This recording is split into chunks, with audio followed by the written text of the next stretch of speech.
Hello. Hello. Spring has sprung. Spring has definitely Woohoo! sprung. And here we are walking across on a normal walk, and today we're going to talk about designing materials for online virtual delivery. So sessions are going to be interactive and they're going to be delivered by Catherine and some of our coaches online, live to clients. And so tell me, virtual Catherine, virtual workshops. So tell me, Catherine, what have you been doing yesterday and today so far? Well, and I will be continuing to do so tomorrow, is creating some virtual workshops from scratch, albeit some of the stuff exists in some of our face-to-face stuff, so some of it's about converting, some of it's about creating, some of it's a bit of a combination, to run both in the US and the UK in the next couple of weeks. Brilliant. And I immediately think, as a fairly, in most instances, non-creative person and someone who doesn't design material, where the hell do you start is a question I'd like to ask you. Not where everyone often thinks you do start. Okay, go on. Where do people often think you do start? So there's two. It's my opinion that it's a mistake, of course, but I think one of the mistakes that some people make is they just get the slides. We're going to have to do a pause in a minute because someone's heading towards us, but we'll just carry on and then we'll... Okay. Hopefully we don't have to speak to them. I don't know what it is. So one of the mistakes that people make is they go, oh, what have we already got slide deck-wise for our face-to-face session? Let's take that, run it in the virtual. Yes. So they just lift what they've already got, Yeah. put it online and expect it to work. Yeah. Okay, and you think that's a disaster? Yeah, because it's a completely different environment. You've got to engage people in different ways. You've got to ask them questions in different ways. Right. So that doesn't work. And the other mistake that people make is they open up PowerPoint and go, right, slide one. Yes, and often you get slide one of 129, and what do learners think? Oh my giddy aunt. Yeah, okay, so... We're just going to have to pause for a sec. We'll come back. Okay. I don't know how to pause on this. Okay, so we got a bit interrupted there by a gentleman. Lovely gentleman. Who mistook Catherine for another lady and asked Catherine where her dog was, even though we don't have a dog, which caused quite a long conversation, which was great. However, we were talking about... You were saying about where you don't start and what some people make as a mistake in terms of building virtual content for virtual workshops. It's actually a mistake that people make in face-to-face workshops and presentations, this idea that you open slide one and go, right, title slide, and then what's my agenda? It's like, how do you know what your agenda is and your introduction is until you've created the rest of the session? Yeah. So we argue that that's one of the last things that you should do. Okay, so how do you start knowing all the things you know about virtual workshops? Bearing in mind you're one of the world's experts at this. Well, that's very kind of you. Start with the end in mind. Start with the end in mind. That's one of our principles, isn't it, in the virtual training team? Purpose, which is connected into that completely, which is just that point. So what you're trying to achieve. What's the purpose of your workshop / programme / whatever?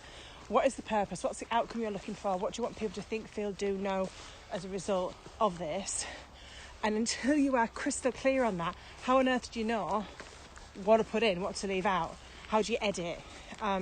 Especially if you're converting stuff from face to face, that you're not going to be able to just lift everything and put it in. You're going to have to make some decisions about what stays in and what stays out. So if you have a laser beam focus on the purpose, the outcome, start with the end in mind, and work backwards from there, then everything that we think about, everything that we do, all the processes, content and stuff, drives you towards that. That's your laser beam focus. Okay. Does that make sense? Yeah. And of course, if you have got a slide deck from a half-day process, how could you possibly fit that into like 120 minutes on an online? Oh, easy. Just speak virtual quicker. Workshop? Yeah, of course. Yeah, okay, I get it. How silly of me. So you start with purpose. Mm-hmm. And so how long, if you were doing a 2-hour virtual workshop build, how long would that take you? Is there a guideline, or is it easy sometimes and difficult some other times? Well, how long to create or convert just get a your virtual purpose. workshop? No. Just get your purpose. Oh, it completely depends. Sometimes it's just blatantly obvious. It depends on what the clients ask for. Get it?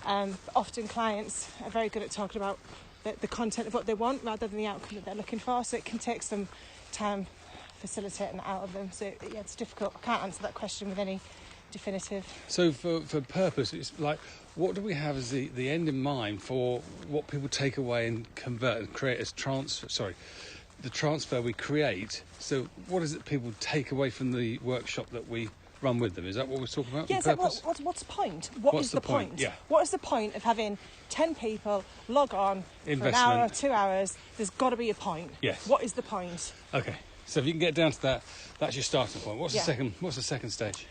So then we can say, okay, well now we know what the point is. What are all the things that we know that might be relevant to achieving that point? So that's when you start to brainstorm. So you might take what you've already got from a face-to-face session.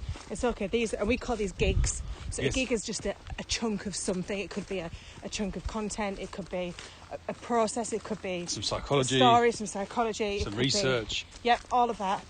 And you go, well, what do we already have? So from if it's a face-to-face session, you might say, well, what already exists? But don't stop there. What else do we have? Because sometimes when you convert... Sorry, what else do we need? Not what else do we have? But no, both. Okay, Yeah. all right. You're not making decisions about what stays in or out at the moment. You're just working out what's in the sweetie shop. Okay. Because sometimes when you're converting face-to-face to virtual, so an example that one of the things we converted was a resilience workshop. And there was a particular model that we used for people to really help peer coach each other. Yes.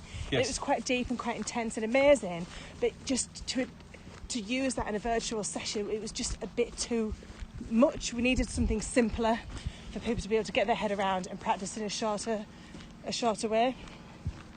Right. So just because you've got some stuff doesn't mean you have to use it. There might be some alternative processes, some alternative models that work better in a virtual session than, or even like exercises that might work better in a virtual session compared to a face-to-face. So what you're doing is you're just setting out your sweetie shop and saying, what are all the sweets that we've got to play with? Well, that's mixing my analogies there. What are all the toys that we've got to play with? Right, okay. So you gather all of your potential ideas for content and some processy stuff, I guess. All your gigs. All your gigs, and you get that gathered up. And then what's your third step to that process then? So then it's about bearing in mind your outcome, looking at your toys, your gigs, and going, right, what stays in and what do we leave out? And getting quite strict with your editing and deciding what, because you'll have some absolutes that absolutely need to stay in. Then you've got some stuff that's like, oh, that'd be really great if it could be it. And then you've got some that'd be nice. But then you've got some stuff where it's like, well, maybe in your face-to-face you show a TED Talk, for example. Well, you could still keep that in, but have it as a resource for people to access prior or after the session. So the next stage is all about editing your gigs. You're not deciding the order or anything like that. You're just deciding what's the stuff that we think needs to be in and what can we leave out. All about still laser beam focus on in order to achieve the outcome. So it only stays in if it moves us towards the outcome, and it goes out if it doesn't. Okay, so you've been preparing training content for coming on 20 years, and you've been preparing started as a child virtual workshops now for 9 years, and have become this brilliant person, etc.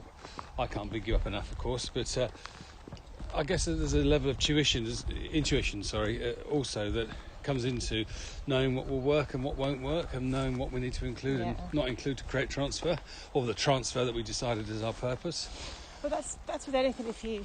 As you get more experience, you get that intuition as to what works, what doesn't work. By the way, just having experience doesn't mean, and I mean this across any job role, just having experience doesn't automatically mean you can make the better decisions. Okay.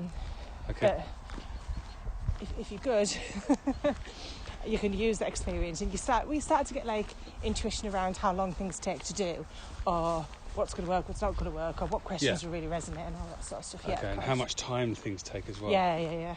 Okay, so what's the next step of our process? So now we've worked out our gigs, we need to do two things, and it's up to you really which order you do them, but one is to think about how you bring each gig to life. Okay. So we've got a model.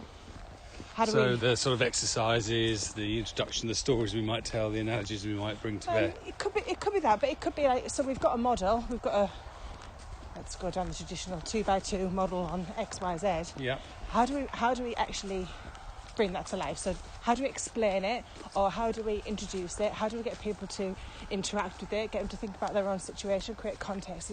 It's how you bring everything to life. Okay. Tied in with the next stage, which is starting to work out your flow. So what gig sits next to the next gig? Yeah, What's the flow of the gigs? Yeah, it's got to make complete logical sense to the participants. So it's like going on any journey. If you're not quite sure where you're going, you spend a little time with question marks over your head, going, well, what's the thing? But if it makes complete sense, you can just relax and enjoy the journey. So I was going to say journey. Flow. Yeah. Okay. And then, as our journey on this walk comes to an end, what are the final step or two? Okay, I can do this quick. I mean, we're covering a really complex we are process in a shot, but we can go into these in a bit more detail. So the next thing is, let's just slow down so I can just explain, is your links. So you've got all your gigs, you've got your chunks, and you've thought about how to bring them to life and what order they go in, but how do you connect them all in together? So it's really important that you are setting context. So, okay, we've just explored X. How does that fit into what we're now going to talk about? So that everything is connected up into a story rather than just being chunks where you just jump into one topic, jump into the next topic. How do you link them all together? And then one of the final things you do is you then think about bringing the whole thing to life with your slide deck, your materials, all of... And presumably practice. Yeah, but... Or run through. Yeah. Okay. So as I said earlier, you start with the end of the mountain where a lot of people start with PowerPoint. Our argument is actually one of the last things that you do. Because how do you know what goes in the PowerPoint until you've worked out everything else? I get it. So thank you for your explanations, and I hope anyone listening is enthused to have a go of designing a virtual workshop. Yeah, good luck. All right then. Okay. Are we going to say goodbye? I'm going to just put my cord in so I can turn it off. Hang on. I was going to say it out loud then. Don't say the code. Okay, right. See ya. Bye for now.